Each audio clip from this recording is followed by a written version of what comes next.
Neste vídeo eu vou discorrer sobre o arquétipo do pelicano. Existiu uma lenda aonde o pelicano furava o próprio papo, ele deixava correr o próprio sangue para alimentar os seus filhotes. Em virtude disso, a maçonaria adotou também o arquétipo do pelicano, aonde a crença seria a de que Deus dispõe do próprio sangue de si mesmo para alimentar o cosmos. Também houve um povo que entendeu Jesus Cristo como uma espécie de pelicano. Vinculou Jesus Cristo, o cristianismo, ao arquétipo do pelicano. Mas o problema é que o pelicano não faz isso na vida desperta. Na vida real, o pelicano não fura o próprio papo, não fura o próprio corpo para sangrar. Ele não tem essa atitude. Os pesquisadores atestaram isso, a ciência provou isso aí. O pelicano ele age normalmente. Alguém inventou em algum momento que o pelicano ele fazia um sacrifício de sangue para salvar os seus filhotes em tempos difíceis. Mas tudo isso provou ser inverdade. O que representaria o arquétipo do pelicano na veracidade? Engano, soluções kármicas. Por quê? Porque você pega uma versão falsa de algo para justificar a sua ação, a solução para aquilo que você quer. Aquele filme, O Sangue de Pelicano, exemplifica bem o arquétipo do pelicano. O que acontece naquele filme? A mulher adota uma menina, e a menina ela é possuída por forças malignas. E a mãe ela ama, ela tem muita sensibilidade. Ela é muito maternal e ela não se conforma que aquela criança vai ter que conviver com aquela desgraça todo o tempo, por toda a vida. E a mãe não rejeita a menina em nenhum momento. E a menina faz coisas repugnantes, até o momento em que a mãe encontra uma mística que propõe um sacrifício com o animal.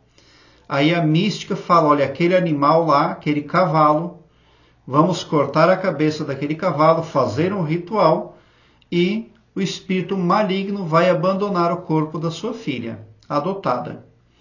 E a mulher, na ansiedade, na sua visão romantizada de criação, aceita. E eles vão lá, matam o cavalo, cortam a cabeça do cavalo, fazem o ritual e a menina fica livre das maldições. O que aconteceu nesse filme? À primeira vista, para a pessoa desinformada, sim, aconteceu uma solução plausível, mas o que a mulher ali, a mãe da menina, conseguiu para ela foi karma, dívida para pagar. Porque em evolução consciencial está ela, está a menina, está o cavalo. Existe um grande equívoco na criação. As pessoas acham que os humanos têm maior privilégio perante o Todo-Poderoso do que os animais, do que os cães, os gatos, as baleias, por serem animais. Mas não é assim que funciona. Todas as pessoas e todos os animais estão em um processo contínuo de expansão da consciência e crescimento e desenvolvimento. Você pode perceber que existem cães muito inteligentes e mais conscientes do que pessoas.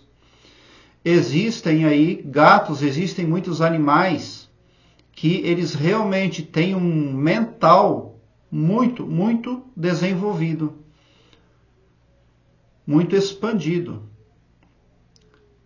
Quando a mulher aceita cortar a cabeça daquele cavalo, ela está interseccionando negativamente a expansão de consciência daquele animal. O crescimento dele no cosmos é negado. E aquela consciência que representa aquele cavalo vai ter um enorme desafio pela frente. porque a mulher tomou essa atitude, fazendo uma interveniência macabra no caminho daquele animal, daquela consciência. Jesus Cristo foi enviado ao planeta Terra, para a nossa dimensão, para nos ensinar a iluminação. Como é que você se ilumina?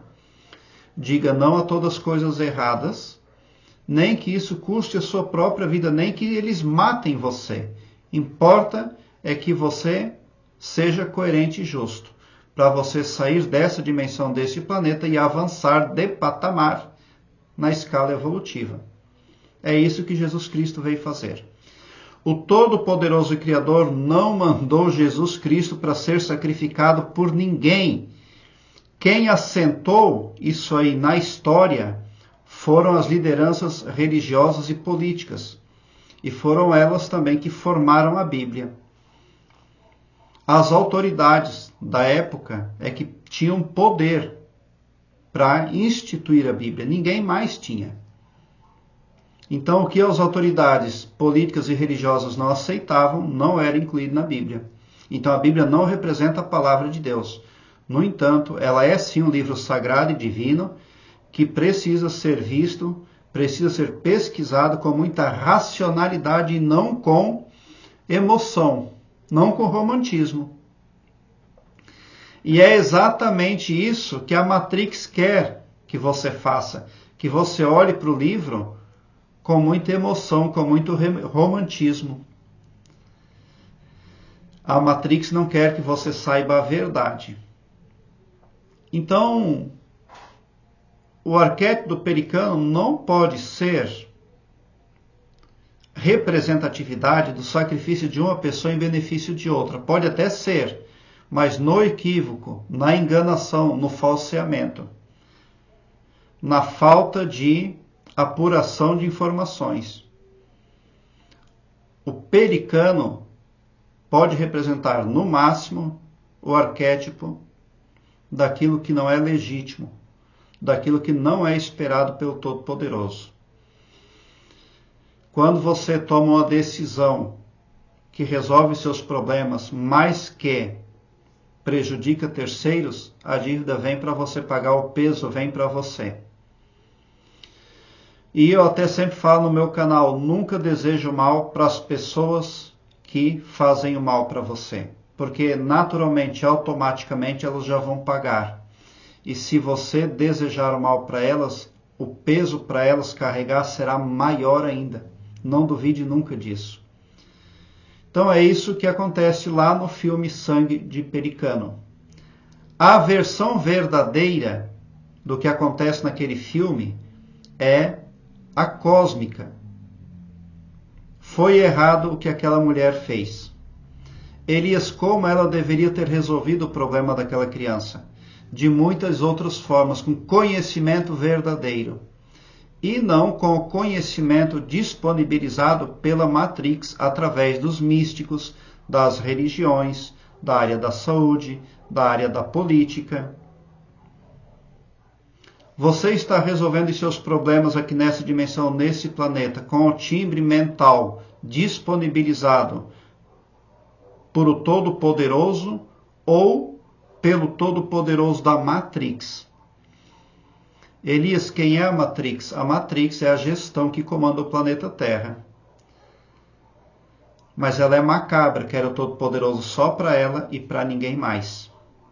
Elias, por que isso acontece?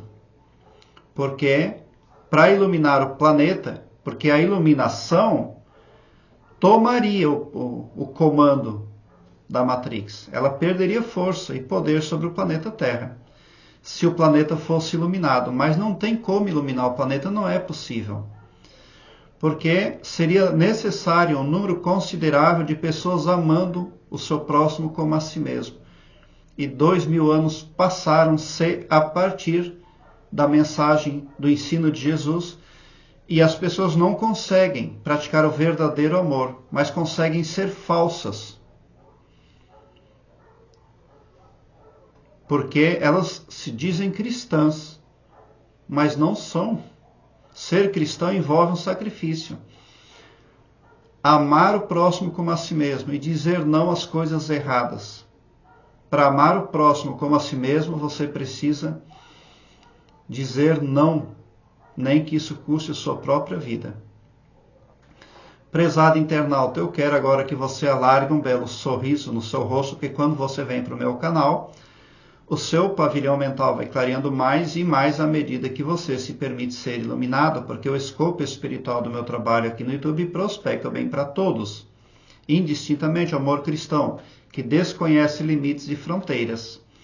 Então, somente por esse poder de empatia cristã divina, você sai sim do meu canal poderoso, preparado como um cavalo de corrida para vencer, pode ter certeza.